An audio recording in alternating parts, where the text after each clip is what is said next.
Welcome to the Calallen Softball Coaches Show. I'm your host, Chris Daly, and each week I will be talking with head coach Teresa Lentz from the Calallen Wildcats softball team. We will jump in right after these messages. Coaches, boosters, parents, every sport deserves a spotlight. From football and volleyball to basketball, soccer, baseball, softball, track, wrestling, and more. Give your athletes a weekly coaches show that builds pride and raises funds. Lone Star Podcast Network makes it turnkey. You talk for a few minutes. We handle production and distribution. Sponsors love it. Families share it. And your program benefits. Get the free information kit at LoneStarPodcast.com/coaches. That's LoneStarPodcast.com/coaches. Your team, your sport, your show.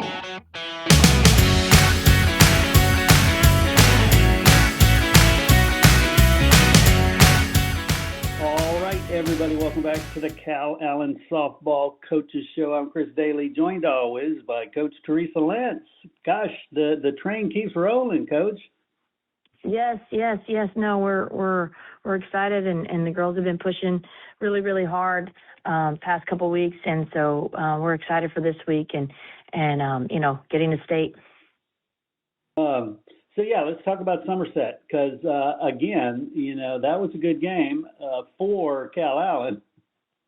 Yes. The girls, they came out and, we didn't, get on the board right off the bat, but, our girls were putting a good bat on the ball. I think Addie came out with a line drive. Chris, was mixing it up and had a battle through in a bat and, put the ball in play. They made a good play on it. And I think BB was able to get on. And then, Audrina had a hard hit somewhere or something. And so, we were right there seeing her kind of getting a feel for the umpire and her strike zone. And then come out on defense and feeling really confident. Jordan was looking good. And hitting their spots and boom, established that strike zone and kind of just, never looked back as far as that. Come out on offense and then put up 8. So on the second inning, putting up 8 and Kylie doing her thing, and, just hitting rockets. I think she had a home run. That was a line drive over the fence. And then we had Jordan, who was just locked in on both ends of the stick, and she was doing, her thing at the plate and in the circle. So it was exciting to see the girls kind of lock in and do what they need to do. It was scary, you can tell. And on top of that, I mean, their at bats were just solid. We didn't have that many hits, but we also weren't pitched much. I think the other girl had eight walks. So, it wasn't for lack of trying. I think the girls were locked in, ready to go. But, when you have that many threats in the lineup, it's kind of hard to want to pitch to any of them. So I'm proud of the girls for them because when she did give us something, they took care of it. So they looked good. They were ready to go. They had energy. They were locked in, and from warm up to stretching to BP from everything, it was good, and the energy was fun. So we were excited. The game had a lot of kind of energy, and we had a pretty good crowd. And so we're hoping for the same thing this next week against Gonzales. Yeah. At that Somerset game, though, like you mentioned, you didn't get a lot of extra base hits, but when they walk to get around people, everyone you get suddenly just exponentially increases damage. Right, exactly. And so I think Kylie had a home run, and then Chris had an in the park home run, and bases were loaded.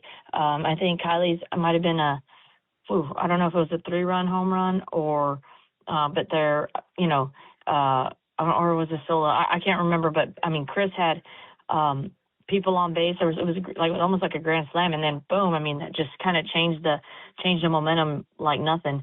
And so it was the girls were being patient. We're not going after whatever she wanted us to go after, and I think that was something that maybe they hadn't seen in a while. Everybody, I think most of the people they face probably are chasing after some of the pitcher stuff because she was good. But our girls were being disciplined, and I was proud of them. Yeah, definitely. Well, let's shift gears and talk about Gonzales, because Gonzales, they're still alive. They've had a heck of a journey to get here, so they're a good team. No, they're a great team, and they have a really good pitcher. I believe she's going to North Dakota State or South Dakota State, and she's leading her team in strikeouts, and I can't remember how many strikeouts she's had for the year or even career, but she's definitely a good little pitcher that's going to keep you on your toes. So we're getting prepared for that. We're doing our best to make sure we're expecting everything that she throws, and offensively, they're going to get it done. They're going to put the ball in play. The top of the lineup is really fast, and they have some good hitters behind them. So just being ready for everything that they do. They're aggressive on the bases and offensively. So we're just trying to make sure we're prepared for what's to come, and make sure that we're going to be ready to go on all cylinders. So we just had practice this morning. We have a busy week. We had our banquet last night, and the girls, it's not the thing that they want to do, but they're acting different than they feel, and doing what we need to do to make sure that we're prepared and ready for this Friday. I love it. And you mentioned the banquet. Tell me about the banquet. How'd that go? The banquet went great. It was really good to see all the girls come together and look so pretty and dressed up, and just kind of celebrate them for all that they've done so far, and how hard they've been working, and just the momentum that we're trying to create and have going on and into the rest of the season, God willing. So it's I don't think many people understand the sacrifice and commitment that it takes to be a part of this program, especially where it's at right now. And every year we've done a great job. We've won state. We only have to up the ante with our standards and expectations. And I mentioned last night that I've never seen the girls, especially the upperclassmen and the seniors, so locked in and holding their teammates accountable so early in the playoffs. And that's just a testament to our seniors, our senior class, and what they're determined to do, and where their goal is, and where their mind is, and where their mindset is, and what the sacrifice and dedication that it takes to get there, and making sure everybody else is on board. It's not always they're not always going to be your best friend teammate. They're going to hold you accountable, kind of like the way Michael Jordan did. He kind of talked about in that documentary, The Dance. And he's like, I might not have been the best teammate, but it's because everybody needed to pick up their game. And that's what, I can easily say that, Jordan, Bibi, and Audrina definitely are doing. And then the rest of the seniors too, like even Caden and Kaylee, they're leading by example, or letting them know that they ain't where they need to be, whether it's their energy, their focus, or their effort. So it's been really awesome to see. And I wish people could see what the coaching staff sees, and how hard they work, and the grind that they are doing the day in, day out, and in the weight room, how they're not acting like typical teenagers where they're just like, oh, why do we have to be here? They recognize that this is going to be to our advantage, and we're just putting, a bunch of feathers in our hat to make sure we're putting ourselves in a better position to be where we want to be in the end. Excellent. And Gonzales, that game is being played in Jordanton, right? Yes, Jordanton at 6:00. on Friday. So hopefully we get a good crowd and people are able to come out for the regional final to go to state, and it should be exciting.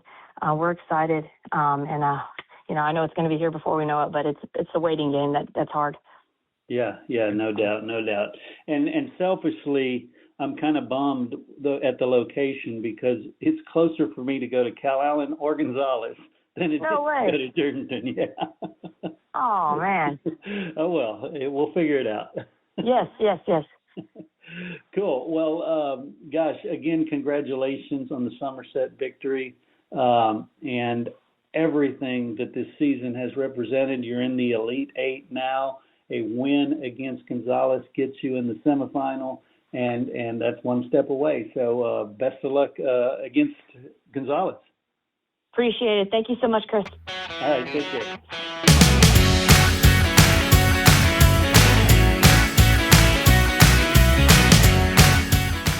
We also need to thank Downtime Services. Downtime Services offers specialized on-site field machining services that maximize your uptime without sacrificing quality. Their team of expert field machining services technicians will come to you and repair and modify your equipment on-site and on demand. Downtime Services, whatever you need, whenever you need. Find Downtime Services online at downtimeservices.com or call them at 800-900-1256. Hey, would you like to have your company associated with this historical Calallen softball team? Well, you can. It's very simple. Become a sponsor on the show, and each week, tens of thousands of Calallen softball listeners will hear about your company in every episode, all the way to what is hopefully a historic four-peat for state championships. Give a call to 713-269-4620, and we'll let you know how you can get your company associated with this amazing team.